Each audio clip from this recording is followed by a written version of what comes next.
کبھی یاجوج لکھتا ہے کبھی ماجوج لکھتا ہے، کبھی یاجوج لکھتا ہے کبھی ماجوج لکھتا ہے، وہ اپنے آپ کو اس دور کا معبود لکھتا ہے، وہ اپنے آپ کو اس دور کا معبود لکھتا ہے۔ اس سے کہہ دو کہ یہ ذرے امن کی تبلیغ کرتے ہیں، اس سے کہہ دو کہ یہ ذرے امن کی تبلیغ کرتے ہیں، وہ پاگل مدرسے کی ریت کو بارود لکھتا ہے، وہ پاگل مدرسے کی ریت کو بارود لکھتا ہے۔ دوست بزرگوں، اب میں بہت ہی ادب و احترام کے ساتھ حضرت مولانا سمیع اللہ صاحب ندوی کو دعوت اسٹیج دیتا ہوں کہ حضرت تشریف لائیں اور اپنی خطاب نایاب سے پیاسی امت کو سیراب فرمائیں۔ اے جان وفا جلوہ دکھانے کے لیے آ، اے جان وفا جلوہ دکھانے کے لیے آ، اس کا سائے گلشن کو سجانے کے لیے آ، بےتاب نگاہوں کا بھرم ٹوٹ نہ جائے، بےتاب نگاہوں کا بھرم ٹوٹ نہ جائے، اس سوئی ہوئی امت کو جگانے کے لیے آ، اس سوئی ہوئی امت کو جگانے کے لیے آ۔ متحد ہو جاؤ گے تو شیر بھی گھبرائے گا، متحد ہو جاؤ گے تو شیر بھی گھبرائے گا، اور منتشر رہو گے تو گیدڑ بھی ستائے گا، منتشر رہو گے تو گیدڑ بھی ستائے گا۔ حضرت مولانا سمیع اللہ صاحب ندوی حفظہ اللہ اسٹیج پر تشریف لائیں۔ اور ہونے کا وقت نہیں ہے، بلکہ آج اس کلام الہی کو سینے سے لگانے کا وقت ہے۔ اللہ کے رسول نے فرمایا خیر القرون قرنی ثم الذین یلونہم، کہ اے لوگوں سب سے بہتر زمانہ میرا زمانہ ہے۔ تو پتہ یہ چلا کہ اگر 15ویں صدی میں بھی یا اس کے بعد قیامت تک میں انسانوں اور مسلمانوں کے لیے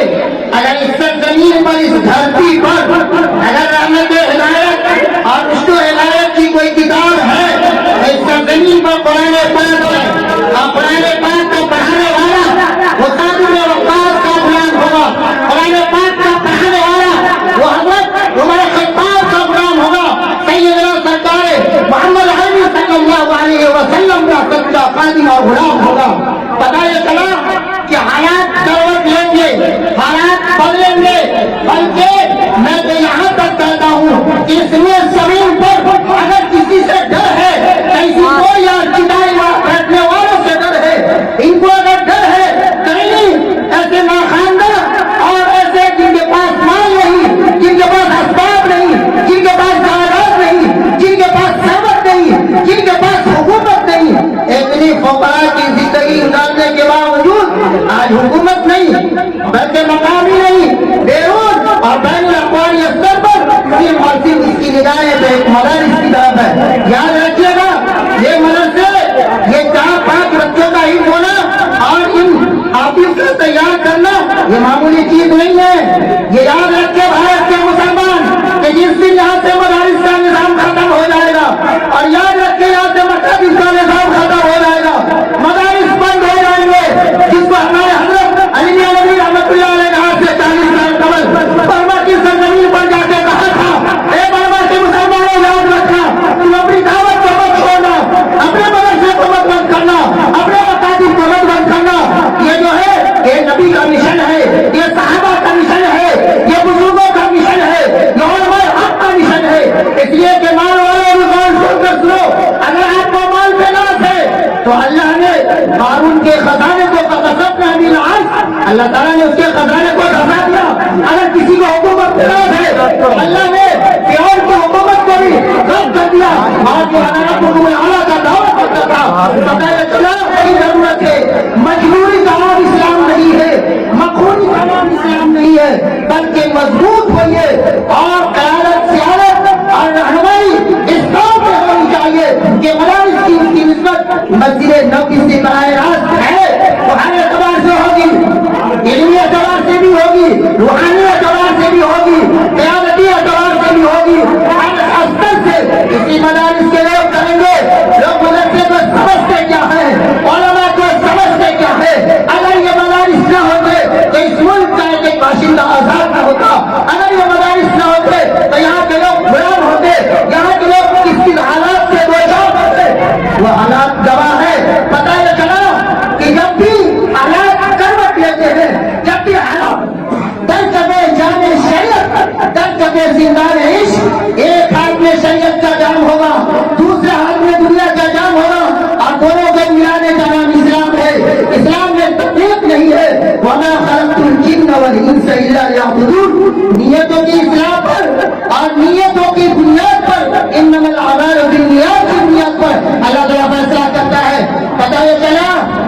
کہ حضرت ربیع عامر رضی اللہ عنہ جب رستم کے دربار میں جاتے ہیں تو اس وقت کہتے ہیں اللہ انتصر لنخرج من شاء من عبادة العباد الى عبادة الله وحده ومن زيغ الدنيا الى اجل الاسلام۔ پتہ یہ چلا کہ ایک صحابی جب رستم کے دربار میں بھی داخل ہوتا ہے تو شان و شوکت کے ساتھ داخل ہوتا ہے، جہاں پر نیزے سے اس کے قالین کو کھوجتے ہوئے اور کاٹتے ہوئے جاتے کہتا ہے اے رستم یاد رکھنا میں محمد رسول اللہ کا غلام ہوں، اللہ نے محمد عربی کو برپا کیا ہے اور ان کے ہم سچے جانشی ہے، ہم ان کے سہارا ہے۔ اللہ نے اس زمین سے ظلم و جبر استبداد کو اور جو بھی قوم نے بنیادیں ڈالی ہے، ظلم آ گیا ہے، ان تمام کو خاتمے کے لیے اللہ نے نبی کو مبعوث کیا ہے۔ اسلام جو پورے طور پر